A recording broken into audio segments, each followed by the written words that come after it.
Nasaan ngayon si Catherine Camilon? Nasaan si Major De Castro? Pangatlo, ano ng status ng kaso? Ito pong, Mr. Chair, itong Major De Castro, para sa akin, sobrang pagka-guilty ng taong ito. Because nung makakuha ng DNA doon sa sakyan na na-recover sa victim, nung sasakyan na supposedly yun yung sinakyan ng victim, may blood na sa DNA test, yun talaga ang blood ng victim doon sa loob ng sakyan. And then the PNP were trying to convince Major De Castro magpa-DNA test kasi meron tatlong hair strands ata doon, or several hair strands. And tinurn down niya. Now, ni-request ko sa PNP noon, ewan ko sino ba na-interview ko doon sa CIDG noon. CIDG was doing a good job, Mr. Chair.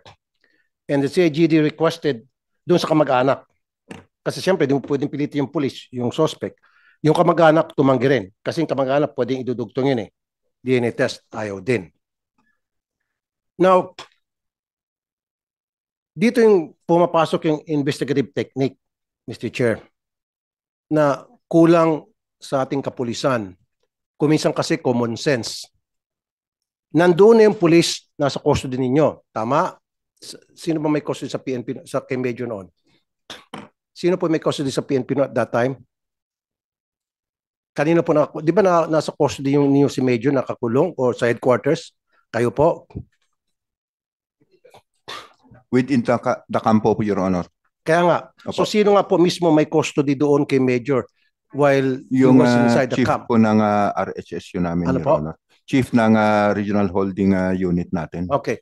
Now, when you were asking Major De Castro to provide a DNA of his hair or hair strand, and he said no. Tama? And you stop right there. Tama nga naman, karapatan niyang tumanggi.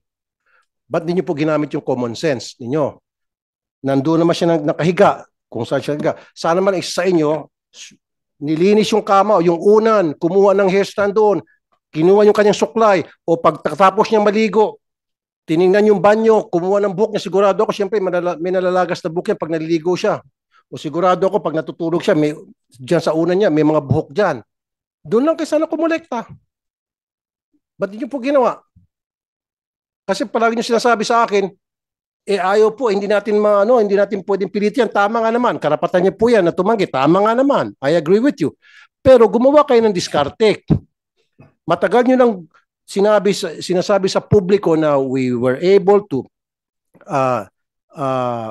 secure evidences, pieces of evidence like hair follicles, hair strands sa kotse, and you're trying to match that hair strands.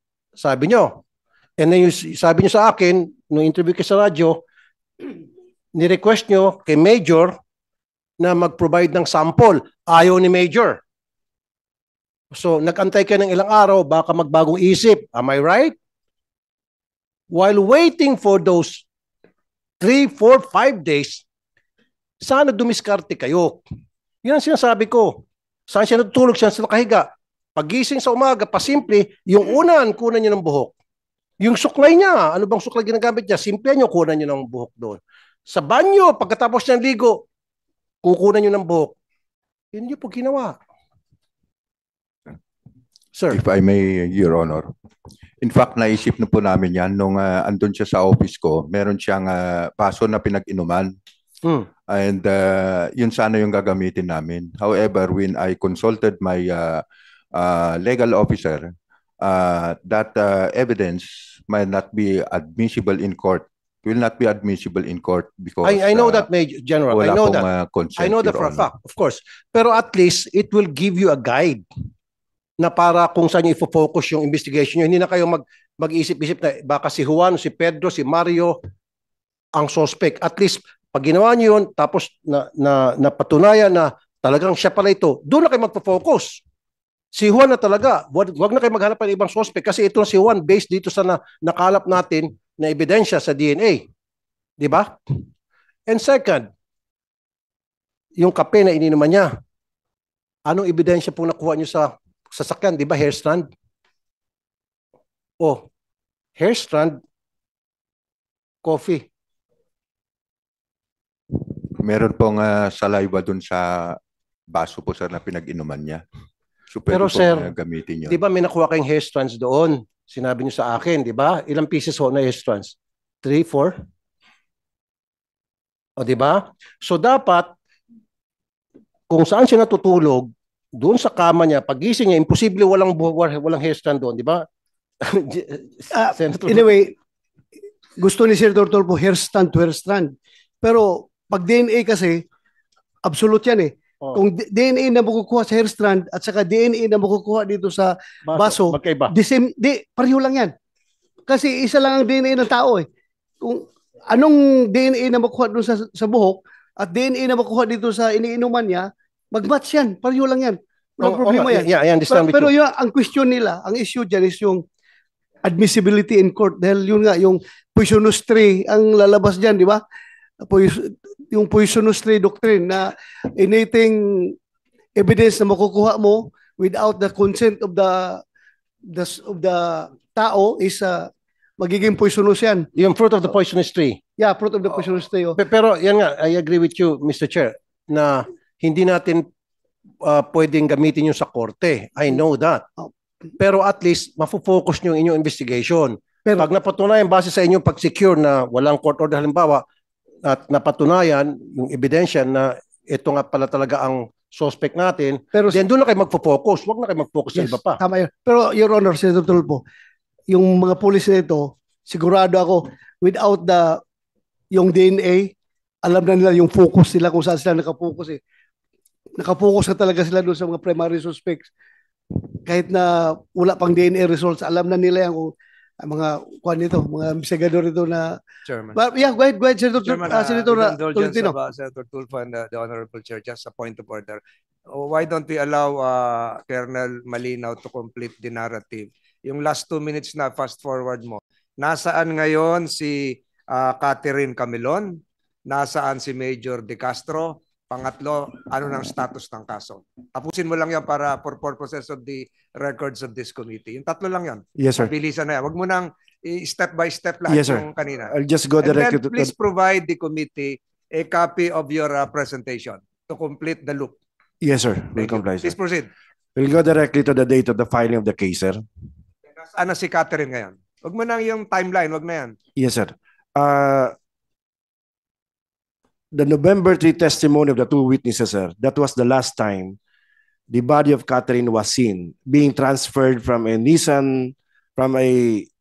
Nissan Juke into a red CRV. So hindi na siya nakikita pa hanggang Yes, ngayon? sir. That was from the testimony of the 2 witnesses. Okay. Nasaan na si Major De Castro? Major De Castro, sir, was dismissed last January 13, if I'm not Dismissed from the mistaken. service. Yes, sir. So He's at large now, sir. civilian na siya at large. Yes, Anong sir. status na ng kaso? The case, sir, is presently with the Regional State Prosecutor for A, based in San Pablo, after we filed a motion for inhibition for the Batangas Provincial Prosecutor's Office to inhibit from handling the case, sir. It was approved, sir, by the Batangas Prosecutor's Office and transferred to the regional level of the DOJ RSP, sir. Sandali, Senator Tol, bakit kayo nag-request na mag-inhibit yung prosecutor? Yes, sir. Based on our consultation with the family, and because the counsel of Jeffrey Magpantay is a former prosecutor of Batangas Prosecutor's Office Okay. I get the and a point. retired judge, at parating nandun, sir, sa Prosecutor's Okay, thank you. Office. Yes, sir. Thank you, sir. So missing, with the permission of Senator, your chairman, Your Honor, missing si Catherine, Yes, sir. at large si Major De Castro, Yes, sir. pending ang kaso. Yes, sir. Okay, Mr. Chair, with the indulgence of Senator, Yes, go ahead, Senator Tulfo. I'm very familiar of this case, Mr. Chair, kasi lumapit sa akin yung relatives after the incident. Nung missing pa lang, tinutukan ko to. Now, i-continue ko po yung line of questioning ko. Nasa inyo yung custody nitong si Major as a primary suspect. Tama? Ang ginawa nyo, pre-process nyo yung kanyang dismissal proceedings. At nung ma-dismiss siya, natural, pakakawalan nyo siya. Ngayon, nagtatago na. Ang pinagtataka ko, mas inuna nyo na ma-dismiss siya kaysa naman magkalap pa kayo ng mga additional evidence while he was in custody of the PNP.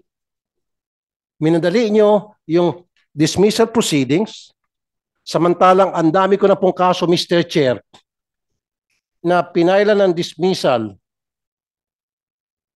yung isang pulis na gumawa ng kalokohan, inabot ng taon. Taon. Na-promote pa. Hindi ma-dismiss. Pero itong taga-drug enforcement unit na-dismiss in a matter of month or months. Ang bilis. Siyempre, nung ma-dismiss na, kaya nga, nung tanong kanina si Senator Tolentino, at large. Kung hindi yun sana pinailan mo ng dismissal proceeding, nakahold sana siya ngayon sa PNP. Habang continuous yung inyong investigation at pagkalap ng ebidensya against him.